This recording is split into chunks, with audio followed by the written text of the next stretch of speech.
Sejam muito bem-vindos de volta ao Pódico na Bíblia. É isso aí. Hoje a gente vai mergulhar no capítulo 4 do Manual da Igreja Adventista, que fala sobre pastores e outros funcionários da igreja. É verdade. É sobre organização, Isso. estrutura e como tudo se conecta na nossa querida igreja. Você já parou para pensar como a liderança da igreja local se relaciona com a estrutura mais ampla da denominação? Pois é. E o mais interessante é que a Bíblia nos guia não só na fé, Sim. mas também nesse aspecto prático da organização. O capítulo 4 detalha as funções de figuras importantes, como o presidente da associação, Legal. os diretores departamentais Sim. e os pastores, tanto os ordenados quanto os licenciados, sem esquecer dos instrutores bíblicos. Esses nomes todos podem parecer familiares.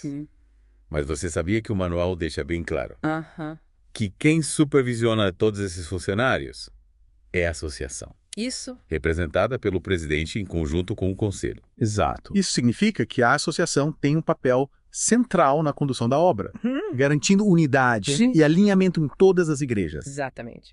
E tem um detalhe que eu acho fascinante. Qual? Uma igreja local pode até solicitar os serviços de um pastor ou outro funcionário, mas a decisão final sobre a designação fica por conta do conselho da associação. Sei. Isso demonstra a importância da organização em um nível mais amplo, pensando no bem-estar da igreja como um todo. É como se a associação fosse o maestro da orquestra garantindo que todos os instrumentos toquem em harmonia. Isso. Mas e se um funcionário discordar de uma decisão da associação? O que acontece? Aí entramos na questão da insubordinação, Hum. um tema que o manual aborda com bastante cuidado. Certo. O funcionário precisa se submeter às decisões da associação Aham. e não usar a igreja local como plataforma de oposição. Tá certo.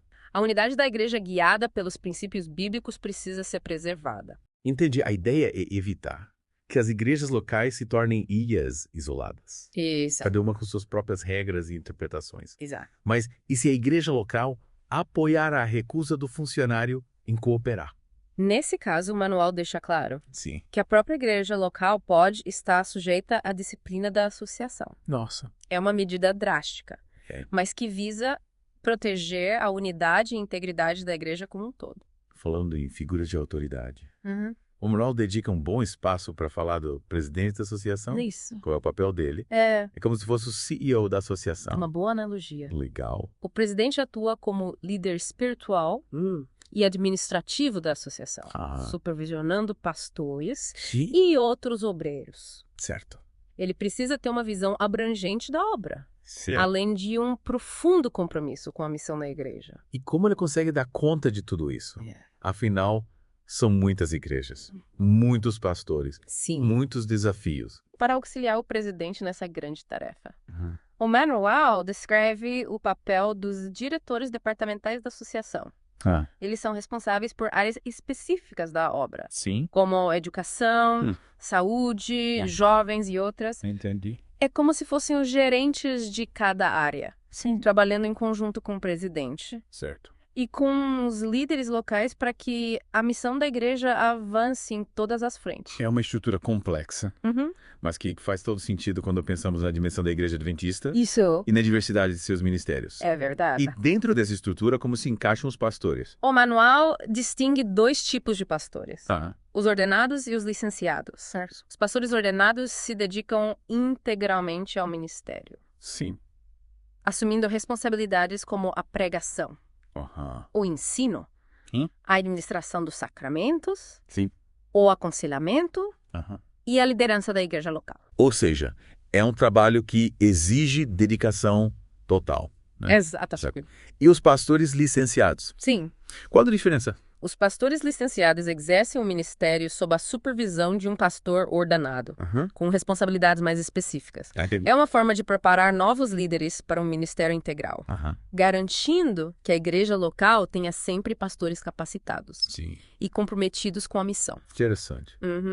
E para finalizar a nossa análise dos cargos, o manual fala também dos instrutores bíblicos. Isso. Qual é o papel deles na igreja local? Os instrutores bíblicos têm um papel fundamental no ensino da Bíblia Sim. e no discipulado.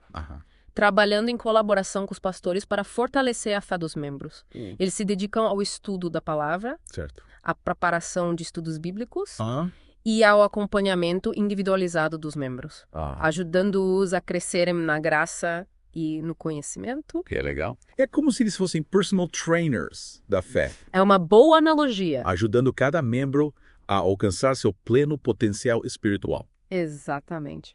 Mas agora me surgiu uma dúvida. Qual? Como a associação garante que todos esses funcionários com funções tão diferentes estejam remando na mesma direção? Essa é uma pergunta importante e que nos leva de volta à questão da autoridade da associação. Certo. O manual deixa claro que os funcionários da igreja, mesmo atuando localmente, respondem à associação e não apenas à igreja local. Acho que essa estrutura faz muito sentido para garantir a unidade da igreja. Isso. Mas deve gerar algumas situações delicadas, né? Pode acontecer. Imagina um pastor que discorda de uma diretriz da associação. Sim, esse tipo de conflito pode acontecer. Mas o manual é bem específico ao dizer que o funcionário deve se submeter à decisão da associação, mesmo que discorde. É uma questão de manter a ordem e a unidade da igreja. Entendi, é como em um time de futebol. Mesmo que um jogador discorde da tática do técnico. Sim. Ele precisa seguir as instruções para o bem do time. Exato. Mas e se a igreja local apoiar a discordância do pastor? Nesse caso, o manual prevê que a igreja local também pode estar sujeita à disciplina da associação. Nossa. É uma medida extrema, mas que demonstra a seriedade da questão e a importância de se preservar a unidade da igreja. Uau. É realmente um sistema bem estruturado que visa garantir a harmonia e a unidade da igreja em todos os níveis. Isso. E falando em unidade, o que mais me chamou a atenção nesse capítulo foi a ênfase na organização de novas igrejas. Verdade. Afinal, como a gente expande a mensagem do evangelho, sem criar novas comunidades de fé. É verdade. O manual detalha como a associação, representada pelo presidente, ou por alguém designado por ele, supervisiona a organização de novas igrejas. Legal. É um processo que envolve várias etapas, desde a identificação de um grupo de pessoas interessadas em formar uma nova comunidade, até a escolha dos primeiros líderes. E a realização do culto inaugural. E como se forma esse núcleo inicial de membros? Eles precisam ser transferidos de outras igrejas. Ou podem ser novos convertidos. O manual é bem flexível nesse ponto. Importante que os membros fundadores estejam em harmonia com as crenças fundamentais da Igreja Adventista e comprometidos com a missão de proclamar o Evangelho. Então, tanto faz se eles já são adventistas. Isso. Ou se são novos na fé. O que importa é o compromisso com a missão. Sim. E a unidade doutrinária, certo? Exatamente. E esses membros, depois de receberem a devida instrução e orientação da associação, se tornam responsáveis por eleger os primeiros líderes da igreja local, como os anciãos, os diáconos e outros oficiais.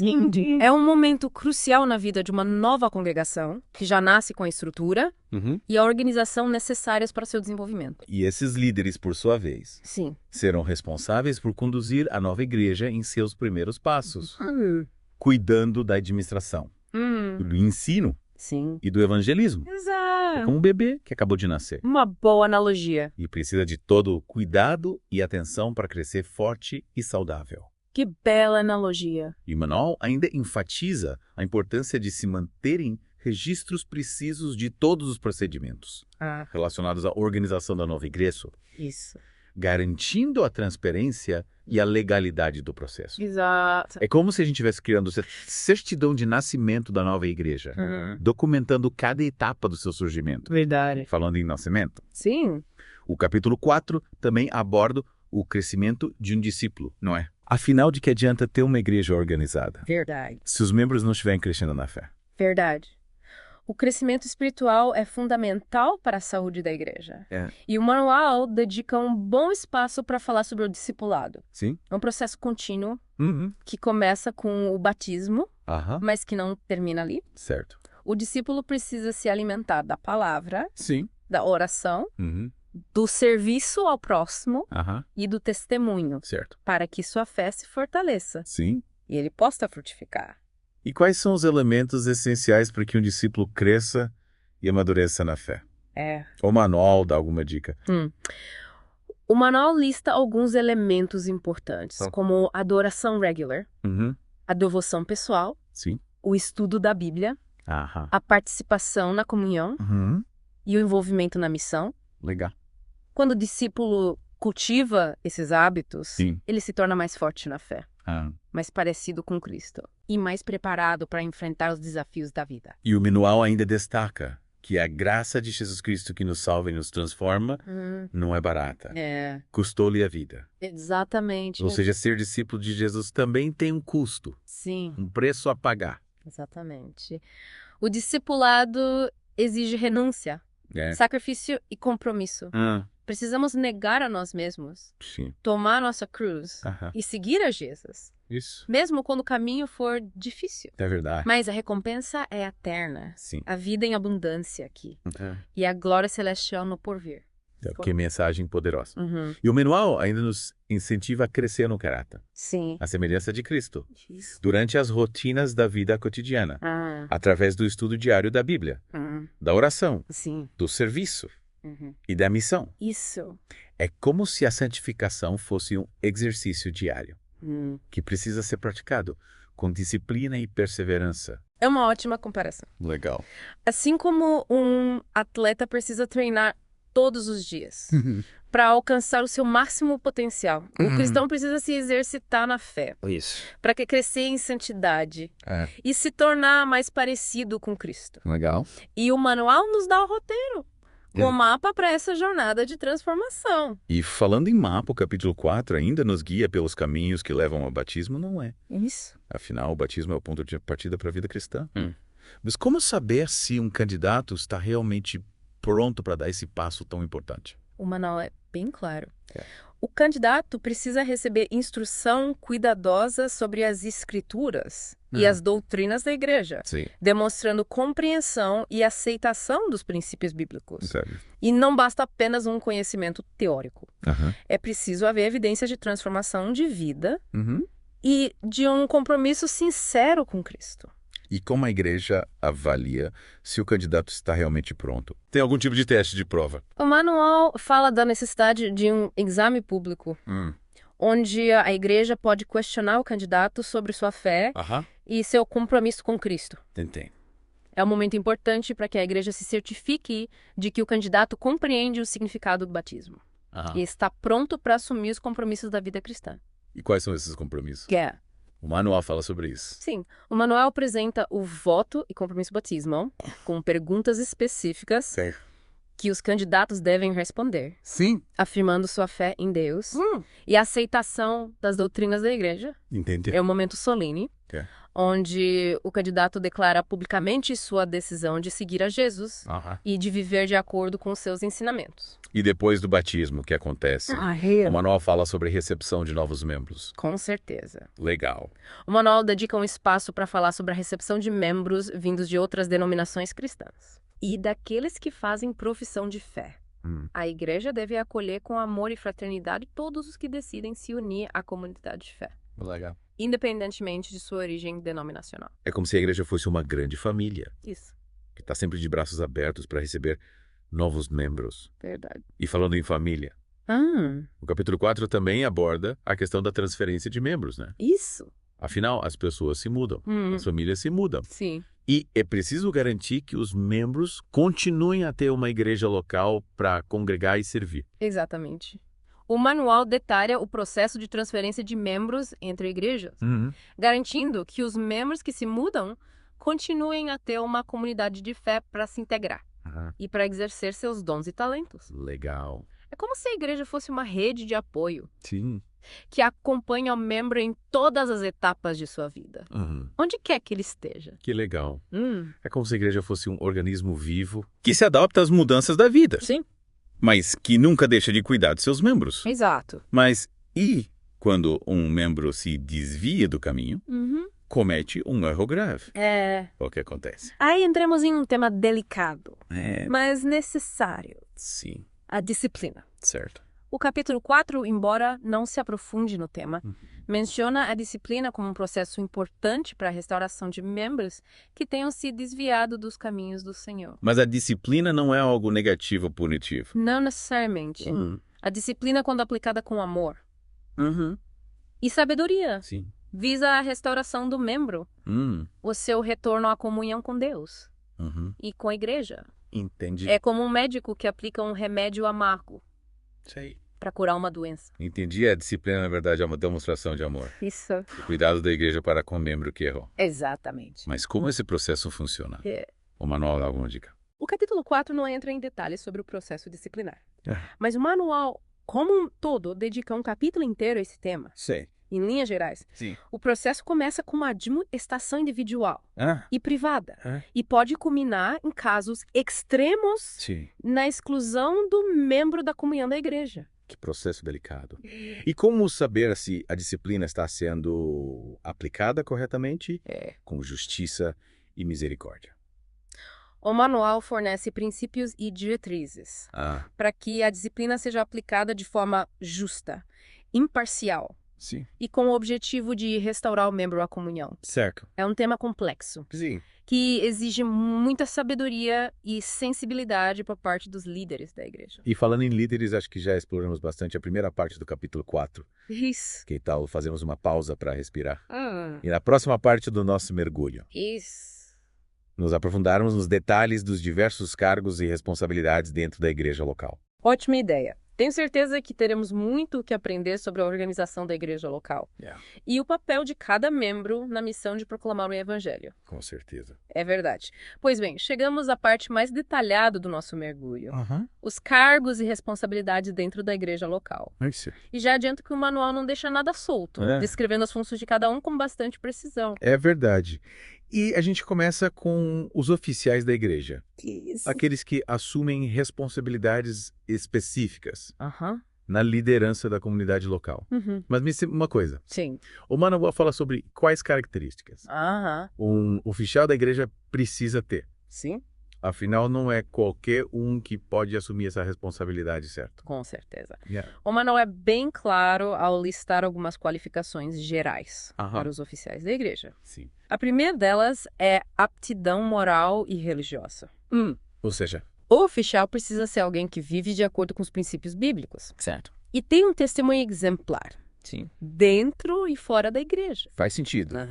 Afinal, ninguém quer ser liderado por alguém que não pratica o que prega, né? É verdade. E além da aptidão moral e religiosa, o que mais o manual destaca? Outro ponto importante é a lealdade à igreja. O oficial precisa estar em sintonia com as doutrinas e os valores da igreja adventista, defendendo a sua fé e a sua missão com convicção. Ou seja, não adianta ser uma pessoa de boa moral. Isso. Se não estiver alinhado com os princípios da igreja. Exatamente. E tem mais alguma característica importante? Sim. O manual também enfatiza a importância do bom testemunho. O oficial precisa ser alguém respeitado pela comunidade. Sim. Com uma reputação ilibada. Certo. E uma conduta exemplar. Afinal, ele será um representante da igreja onde do mundo. É como se o oficial fosse um embaixador da igreja, né? Ele precisa transmitir a mensagem do evangelho não só com palavras, mas também com suas ações e seu estilo de vida. Exato. Mas, e se a igreja escolher alguém que não atenda a essas qualificações, o que pode acontecer? O manual alerta para o perigo de se escolher quem se recusa a cooperar com a liderança da igreja. Sei. Ou que não esteja em harmonia com seus princípios. Isso pode gerar conflitos, divisões e até mesmo prejudicar o testemunho da igreja. É como diz o ditado, uma maçã pode estragar o cesto inteiro. É verdade. Por isso, a escolha dos oficiais da igreja precisa ser feita com muita oração. Com certeza. Discernimento e sabedoria. Buscando sempre a orientação do Espírito Santo. Isso. Mas agora falando especificamente sobre os cargos, a gente começa com os anciãos, certo? Isso. Qual a função deles na igreja local? Os anciãos são líderes espirituais da igreja local, responsáveis por cuidar do rebanho, alimentar a fé dos membros, orientar os mais novos na fé e promover a unidade e a harmonia dentro da comunidade. E como eles exercem essa liderança? Eles têm algum tipo de autoridade sobre os membros da igreja? Os anciãos não são chefes, no sentido tradicional da palavra. Eles lideram pelo exemplo. Sim. Pela sabedoria, pelo ensino da palavra. E pelo cuidado pastoral. Sim. Eles são como pastores que guiam o rebanho. Sim. Protegendo dos perigos. Alimentando com alimento espiritual. E conduzindo pelos caminhos da justiça. Que bela imagem. É verdade. E o manual detalha as funções dos anciãos. O que eles precisam fazer na prática. Sim. O manual lista alguns deveres dos anciãos, como promover o estudo da Bíblia, a oração, a formação e o crescimento espiritual dos membros. Certo. Eles também precisam visitar os membros em suas casas, oferecendo apoio. Encorajamento e aconselhamento? Sim. Além de auxiliar o pastor no cuidado da igreja. Uau. É uma responsabilidade. Tanto, ser ancião não é para qualquer um, né? Com certeza. Precisa ser alguém com muita dedicação, amor pelas pessoas. Sim. E acima de tudo. Isso. Um relacionamento profundo com Deus. Exato. Mas e os diáconos? Qual o papel deles na igreja local? Os diáconos são como ajudantes, são auxiliares dos pastores e dos anciãos. No cuidado da igreja local, eles têm um papel mais prático, certo, ajudando na organização dos cultos, na recepção dos visitantes, na assistência aos necessitados, na manutenção do templo e em outras tarefas que contribuem para o bom funcionamento da igreja. Ou seja, os diáconos são aqueles que colocam a mão na massa, isso, que servem com alegria. Sim. E humildade, né? Exato. E as diaconisas. Elas têm as mesmas funções que os diáconos. O manual distingue os diáconos das diaconisas. Mas suas funções são bastante semelhantes. As diaconisas têm um papel fundamental no cuidado das mulheres e das crianças da igreja, visitando-as em suas casas, oferecendo apoio e encorajamento.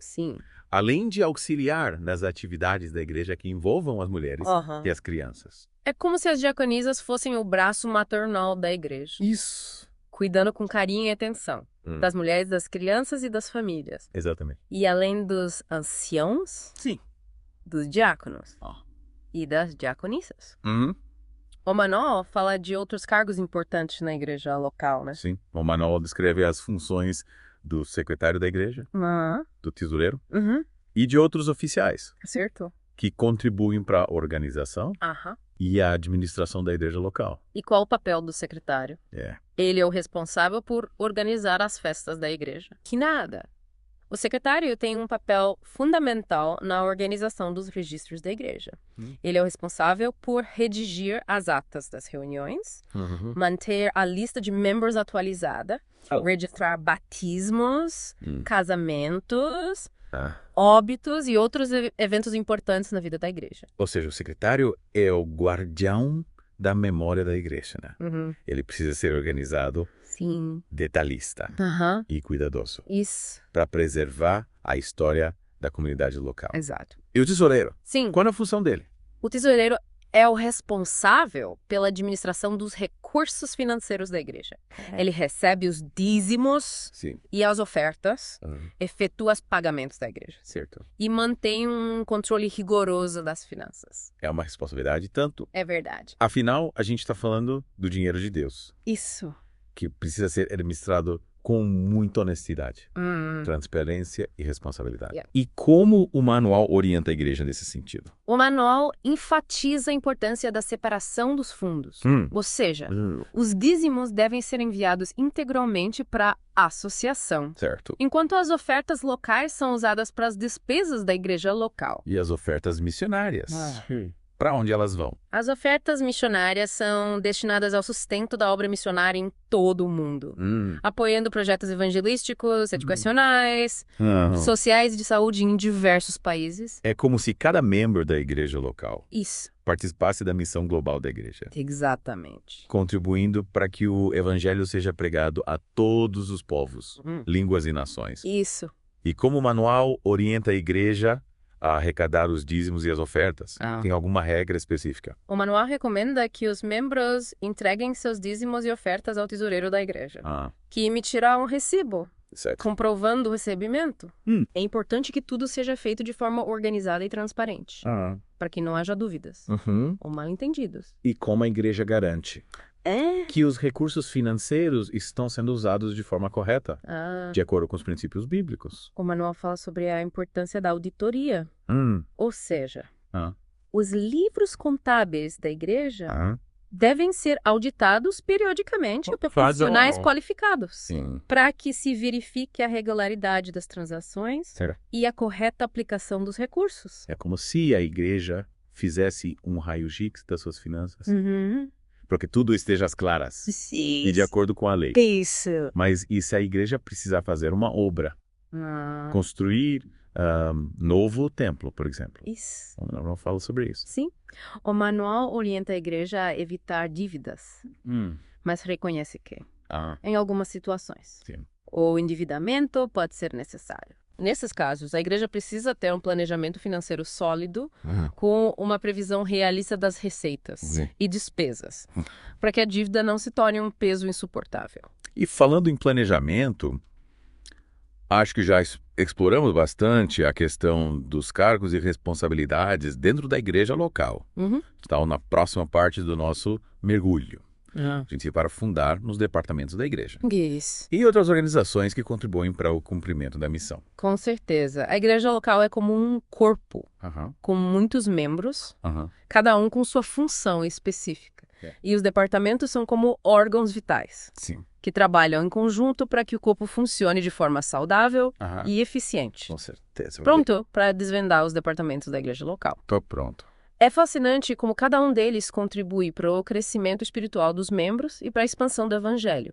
É como em casa sabe, cada um com sua habilidade, mas todos jogando juntos. Adoro essa analogia do time. E me diz uma coisa, o manual detalha cada departamento. Tipo, quais são os principais, o que cada um faz na prática? Sim, o manual descreve os principais departamentos, como o de escola sabatina, ministério pessoal, Ministério da Mulher, Ministério dos Desbravadores, Ministério da Criança e do Adolescente, Ministério da Família e muitos outros. Imagina só a riqueza de atividades e recursos para todas as idades e interesses. Nossa, é muita coisa. É como se a igreja oferecesse o menu completo de opções para o crescimento espiritual, né? Mas me explica melhor como funciona, por exemplo, o departamento de escola sabatina. A gente já conhece as aulas aos sábados, mas tem algo mais. A escola sabatina vai além das aulas aos sábados. O manual destaca a importância do estudo diário da lição, da participação em pequenos grupos e do envolvimento em projetos missionários. É uma oportunidade para aprofundar o conhecimento da Bíblia, compartilhar experiências e fortalecer os laços de amizade. E o ministério pessoal, qual é o foco?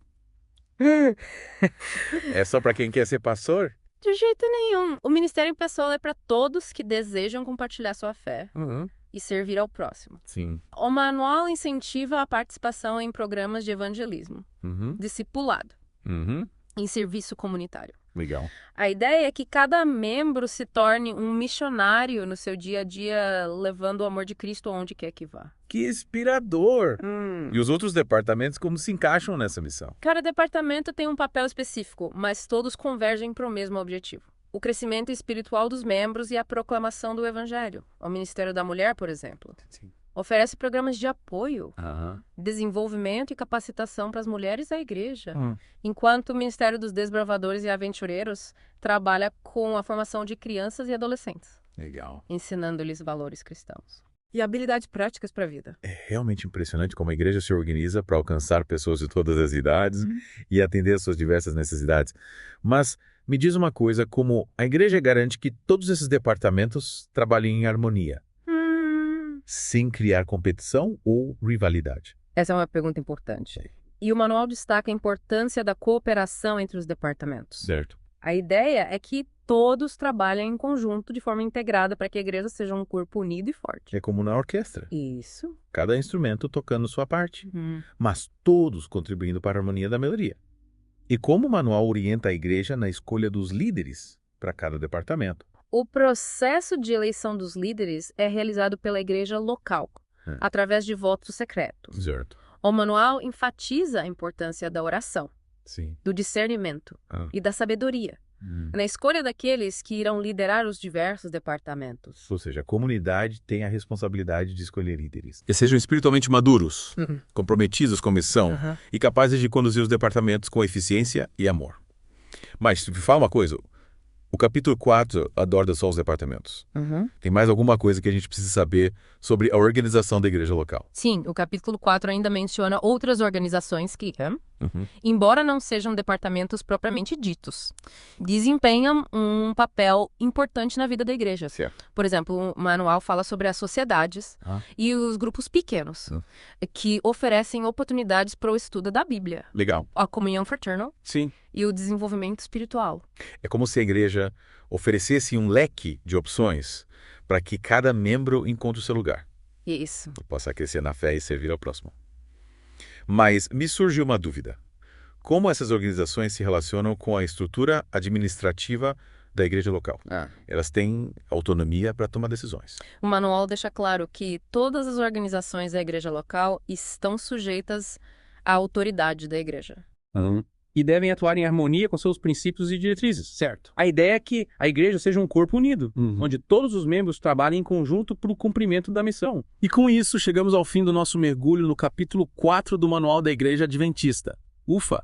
Quanta informação, quanta riqueza de detalhes. É verdade. Exploramos a fundo a estrutura da igreja, desde a liderança da associação até as responsabilidades dentro da igreja local. E o mais importante é que aprendemos como cada um de nós pode contribuir para o crescimento da igreja e para a expansão do evangelho. Exatamente. E que essa jornada pelo manual nos inspira a sermos membros mais ativos, mais engajados e mais comprometidos com a missão de levar o amor de Cristo ao mundo. E você, o que achou mais interessante neste capítulo?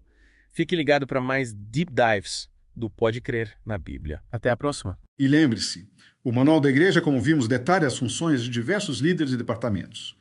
Mas e você, qual é o seu papel na missão da igreja? Deus lhe deu dons e talentos para serem usados em seu serviço. Descubra como você pode contribuir para a edificação do corpo de Cristo.